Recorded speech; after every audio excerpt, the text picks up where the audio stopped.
I miss seeing you so much I want to slice my eyes out with razor blades. Hi, sweetie! Go away, Mom. Leave me alone. Daddy and I just got your birthday present! But you can't see what it is till tomorrow! You'd like to wait till I was dead, wouldn't you? You'd like to see the maggots eat my face. You are so creative, honey. Conformist bitch. DC, we've had a very good relationship for most of my life. I know I started more interested in Marvel. I mean, Marvel was cool and fun, but you had something else. I'm not saying you were better, but you just had something that spoke to me, but recently things have just not been the same. I don't know what it is. Maybe you've changed, maybe I've changed, but I think it might be time for us to consider going our separate ways. Okay, dramatization aside, I really don't understand why this is happening. Who exactly is this for? And like I said, I stay away from a lot of this kind of news because a lot of it is clickbait. But since starting this channel, I have had to pay more attention to this stuff. And I've not been happy with what I see. So, for those of you who don't know what I'm talking about, Starfire is going to have a Goth daughter. This is what is getting made. And John Constantine, the Hellblazer, is the comic that gets cancelled. And I don't know what to say about that. I know how I feel about it, but I don't know what to say. So let's take a look at what the news sites are saying about it and see if I can articulate myself a little bit better. Okay, so the story is going to be called I Am Not Starfire. You don't say. The story will follow 17-year-old Mandy Coriander. Coriander is her full name. So wouldn't it be Mandy-ander? Because Coriander means Starfire. Her sister's name was Commander, which means Blackfire. Her brother's name was Ryander. I don't know what that means, but that's the way these characters from this planet are named. So we're off to a great start. Like, these people, they really seem to know the comics and know the characters. Seriously, Mandy Coriander, Mandy-ander. It was right in front of you. Mandy Coriander, daughter of the famous hero Starfire, a high school outcast, Mandy is constantly trying to get out from under the shadow of her bright, bubbly, scantily clad and famous mother. She dyes her orange hair black and spends her days hanging out with her best friend Lincoln, avoiding the Teen Titans superfans and struggling to hide her feelings for the popular and pretty Claire. Oh my god. It's Goth of how you live it again. To add to her anxieties, Mandy skips her SAT exam. Instead, she plans to move to France to escape the family spotlight. However, things take a turn for the better when she's paired up with Claire for a school project. Their friendship develops into something more, and Mandy begins to develop more self-confidence. But when an enemy from her mother's past threatens Mandy's future, she must embrace her superhero roots while also solidifying her own identity. Like, having your own identity is anything new. I know we have a lot of identity politics going on today, but if there is one thing superhero comics have always been ahead of the curve on, it's identity. Especially DC, because the one thing DC does so well is the generational heroes. You've got your legacy heroes, you've got your Batmans, your Supermen, your Wonder Woman, and then you've got the younger ones, your Kid Flash, your Robins, your Wonder Girl, your Superboy, all of that. And that theme of identity, especially when it comes to going against parental figures and mentor figures, this is something that has always existed. So I don't know if they are taking that very well done theme and using it for this new comic, or if they genuinely don't know what they're doing and think that this whole identity thing is in any way groundbreaking. Alright, let's see what Screen Rant has to say. While it has its perks, being the child of a celebrity can be incredibly stressful. The pressure to be just like a famous parent has led some children to feel isolated as they fail to live up to a legacy they didn't ask for. As I said, many DC characters that have come before have had legacies to live up to. Is this new to anyone who's a regular comic book reader? Especially a DC comic book reader? Anyone? If all of that is true for an actor or a musician's kid, then it would also be magnified for anyone related to a person who saved the world.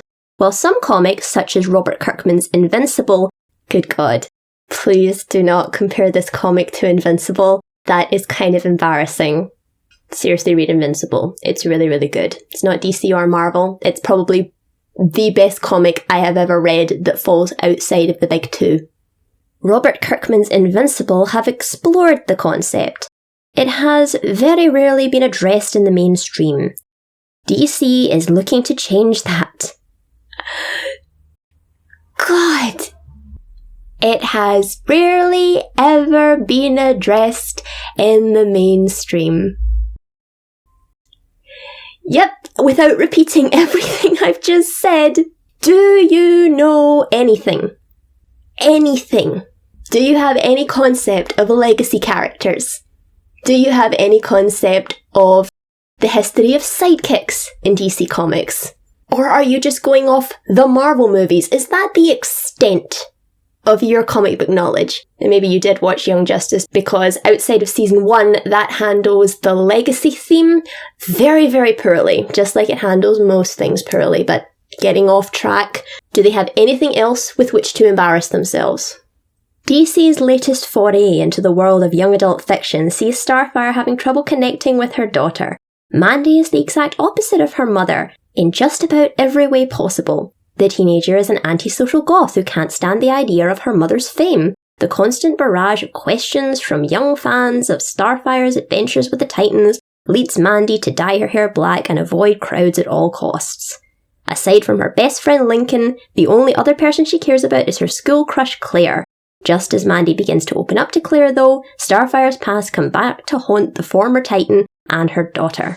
The new graphic novel offers an enticing look at a potential future for one of DC's most beloved heroes. From the pilot description, fans will no doubt have tons of questions, the most obvious being, who's Mandy's father? Well, longtime fans of the Teen Titans will no doubt hope it's Starfire's long-time love, Dick Grayson. We will not have it. I said we will not have it, oh! Respectfully, please don't do that. Please. Please. That seems unlikely. Thank God. Given that he is more famous than Starfire and Mandy is never questioned about him. A much more solvable mystery though is who or what from Starfire's past will come back to haunt her and Mandy. Blackfire is Starfire's most well-known villain and could contrast the differences between her and Starfire with the differences between Mandy and Starfire. Now that is an interesting concept. Now, I'm not saying it's going to be interesting in this comic because I am holding out no hope for this comic. If you guys want me to read it, I will. Please don't ask me to read it. But there is something interesting about two sisters, one being a hero, one being a villain, and then the daughter of the hero possibly identifying more with her aunt, i.e. the villain. That, done in any other way, would be not entirely unique, but something I haven't seen too often. I mean, outside of Disney sequels, you don't really see the children of beloved characters going in a different direction to their parents. All the children and proteges of DC characters have pretty much all been heroes or anti-heroes. They've all been good guys. So even if they kind of go and forge their own path, they're still kind of following in their forebears' footsteps. But there is something interesting about that. Like, imagine you had a sibling who was like the complete opposite to you and you hated them and they hated you. And then you had a child that more closely resembled that sibling than they did you. The writer and the artist may be so much better than Melissa De La Cruz. They may do a decent YA novel. I don't think they'll do a decent comic. and maybe they'll do a decent YA product. But no. And coming from someone who loves DC Comics, loves comics in general, I can say this is not anything that I feel is of any value. And like I said when I was reviewing Gotham High, there are the readers of YA novels and there are the readers of comic books. And those two rarely cross over. So I don't know what DC is thinking in terms of a business decision. What market are they trying to tap into here? Anyway, I think I've said enough because I don't think I'm making any sense at this point. I'm just throwing my feelings out there. So yeah, this is just one in a long line of mistakes that I don't think will be artistically valuable. I don't think will be financially successful. I just don't think there's any value here at all. I'm sorry I couldn't be bothered to write anything. I'm sorry I couldn't be bothered to organise my thoughts. I'm sorry I ranted. I'm sorry this exists.